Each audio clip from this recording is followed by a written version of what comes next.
Many years ago, what you know as Booker T. Washington Park today once was the star attraction of southwestern Virginia, the most popular black public park during the late 40s and 50s.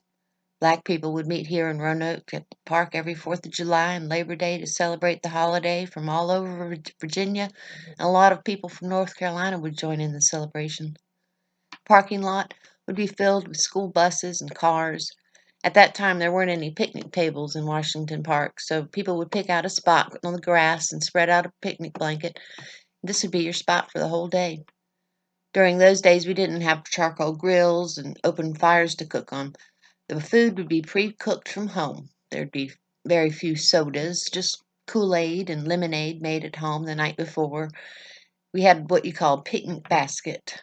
My mother would fry her chicken and make her potato salad. She had a big 2-gallon jug she'd make lemonade in and put in the refrigerator the night before the big events.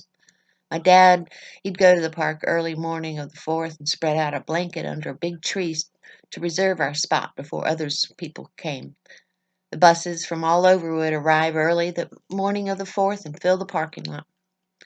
Once the park filled with locals and visitors and everyone had a spot and settled down, most of the children would leave their shoes with their parents and wade in the cool stream that ran right through the park. My father and I would be no exception. We'd kick off our shoes and race to the cool stream.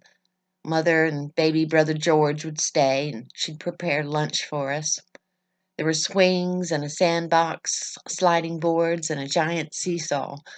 People would wait in line to ride them. South of the park was a cold spring, still on the park property. The water was ice cold and tasted good on a hot day. Men would gather around the spring and drink one jar after another and chase it down with the cool spring water. There was a trail or pathway leading up to Springwood Park. On the way up was a beautiful waterfall. People would stop and take pictures. The next stop would be the Royal Garden, where you could get in the swimming pool for a dime and buy sodas for 7 cents. At the Royal Garden, you could dance and have a good time. Most of the time on holidays, there'd be a baseball game in the park. Sometimes the Roanoke All-Stars baseball team would be playing. So you see, there were plenty of entertainment for all. And everyone had a great time in Washington Park and Springwood Park. Seems like the days go by so fast. And then it would be time to depart and make the long ride home. Seems like most everybody really hated to leave. Time to fold up your blanket, pack up your picnic basket, gather up the children, and head to the parking lot to find your bus. My mother met a lady from Gainsboro, North Carolina. She had a spot next to ours, and Mom and Miss Bradshaw got to be close friends.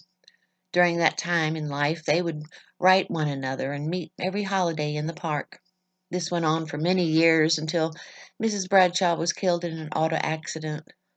I remember my daddy borrowed a car so we could attend Miss Sally Bradshaw's funeral. When we arrived, we were treated like family. My mother took her death real hard. I never heard from the Bradshaw family since.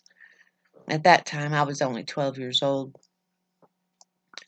A few years later, the city of Roanoke decided to make this beautiful park a landfill, a city landfill, a city dump, garbage, trash, rats, and all the foul odors you can't imagine. But don't forget where we live, and maybe you can understand.